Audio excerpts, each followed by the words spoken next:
कृष्णाचं नाव विठ्ठल कसं पडलं आणि मग पंढरपूरला विठुरायाची आणि रुक्मिणीची मूर्ती एकत्र का नाही, त्यामागचीच ही एक पौराणिक कथा. कृष्ण निजला निमांत, त्याला आठवली राधा, राधेला केले जादूने जिवंत, जणू काही झाली त्याला प्रेमबाधा.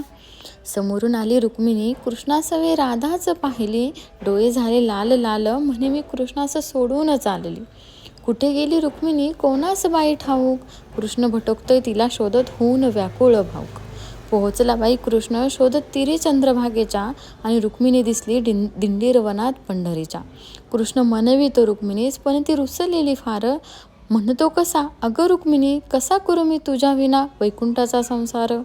रुक्मिणी नाराज, त्याच कृष्ण आठवे भक्त एक थोर, नाव त्याचे पुंडलिक, लय गुणाचं ती पोर.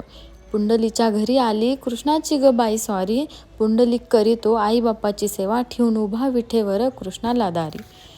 वाट पाहता पाहता कृष्णाची मूर्ती राहिली, विटेमुळे विठ्ठल त्याची प्रचिती झाली.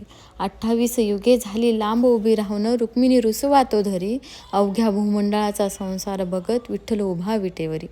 भूमंडळी म्हणे विठ्ठलास बाप, आणि रुक्मिणी साई, अन बोला जय जय जय विठ्ठोबा रुक्माई.